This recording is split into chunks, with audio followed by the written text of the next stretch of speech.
Hi everybody, welcome to another knitting tutorial with me, Laura, and in this video I'm going to be running through the knitting terminology in the very famous frog pattern designed by the very talented Claire at DotPebbles Knits. So let's crack on. I'm not going to be covering the knit stitch or the purl stitch or casting on because I think I'm just going to assume you know those already. If you don't, do check out those specific tutorials. I'll put links in the description below. But we're going to be cracking on with the KFB, the W+Tk, all of these ones. It's like, what do they mean? Well, let's find out. So we're going to be starting off with the KFB. And KFB, what is that? Well, it's basically an increase and it's knitwise. So we're going to start off as if we were knitting normally. So we put our needle, I have to stop myself from saying hook because I'm so used to crochet, in the normal way to do a knit stitch, and we work a knit stitch as normal, but instead of pushing this off like we would with a knit stitch, we're just going to move our needle to the back and we're going to put our needle through the back of that stitch that we left and work a knit stitch this way. So we wrap the yarn around and then catch that little bit of yarn, and then we finally push that off our needle, and it's an increase, so we end up with 2 stitches. So I'll show you that again. We go in as if doing a normal knit stitch. Okay, wrap the yarn round like that, but before we push this off, I'm going to bring our needle to the back.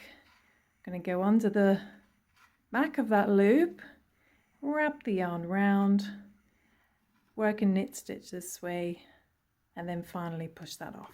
Okay, so that's a KFB. The next unusual terminology we come across is something called a W+Tk. Now, what is a W+Tk? It basically is to do with short rows. Now, short rows, what all that means is you just do normal knitting, but you kind of stop halfway through your project, start going backwards and forwards before finishing to the end. So it just creates this kind of extra little bit of knitting, like a little triangle pizza shape of knitting before you then carry on knitting as normal. So that's what short rows are. So it's to do with that. But the W+Tk is going to be worked knitwise. Now I'm going to do this exactly as it is written in her pattern. So what it says to do is to bring the working yarn, so we're working knitwise, I'm going to bring the working yarn to the front as if we were going to do a purl, but we're not going to do a purl. What we're then going to do is we're just going to put our needle in as if we were doing a purl. So we're going to go in this direction. So rather than knitting, we're going in as if to do a purl. But we're just going to pop it straight off and onto our right hand needle. And then we put the working yarn to the back and we push that loop back to the left hand needle. And that's it. That is all it is. W+Tk. That's what that is. And then what it would mean to do next is turn. So you would turn at this point, because obviously that's to do with part of it, and then you would go on to the next row immediately. So it should say something like purl 3, and then you're going to get a W+Tp. So let's imagine we're just going to purl 3 for our next row. 1, 2, and 3, and then say at the end of that row it says the W+Tp. So we know this is to do with the purl.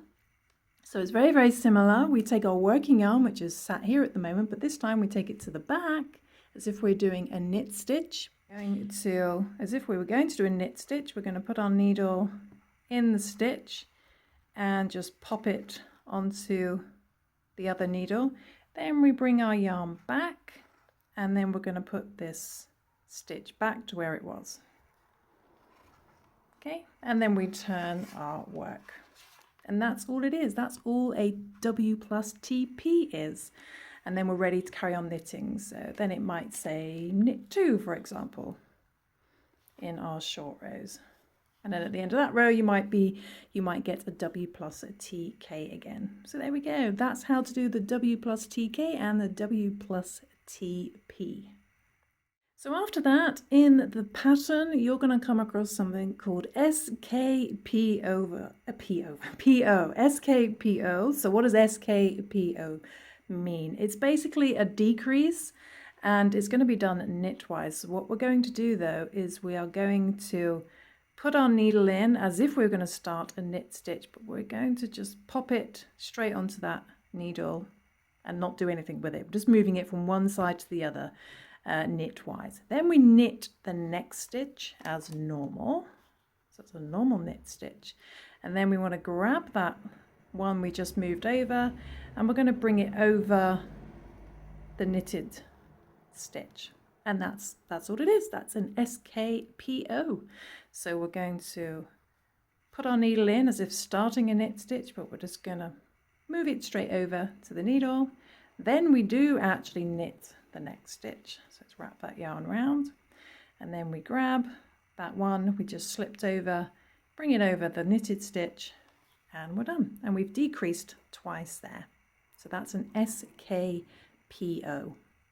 So next in our pattern we've got something called a K2tog, which stands for knit two together.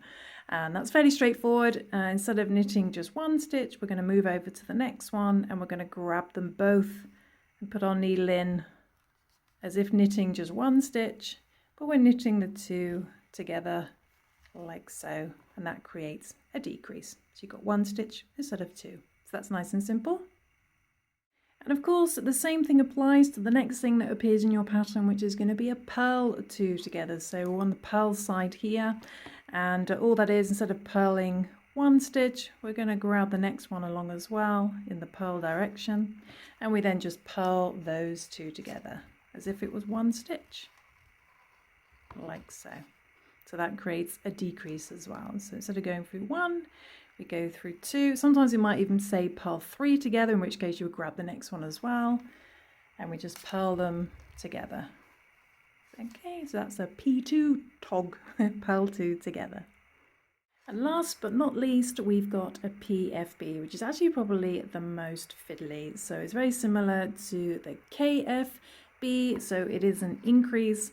So, but it's done with purl stitches. So we're going to work a normal purl stitch to begin. So wrap our yarn around like so, and normally we'd push this off, but we want to work into it again. But we don't just go back like this. What we have to do is, if you just pull that down, you need to grab the other side here, the other side of the loop, and come up through that way. Okay, and then work your purl stitch like so, and you've done an increase. I'll show you that again. I'm going to go work a purl stitch to begin as normal, like so, but instead of pushing that off, what we're going to do is just pull that side down, like almost like twist your loop a little bit, and you want to grab the other side of that loop and come up through the middle. Okay, then work your purl stitch, grab that yarn and bring it through for an increase. And there you go, that is a PFB. So I really hope that that has cleared up some of the terminology in the frog pattern. And I also recommend, if you're struggling with I-cords, is just to crochet it flat, then sew up the legs. Much easier. So there we go, and I've ended up with a very unusual shaped little swatch here. But I hope you enjoyed that tutorial. I hope you managed to follow along, and hopefully see you soon for some more knitting tutorials. Thanks for watching. Bye!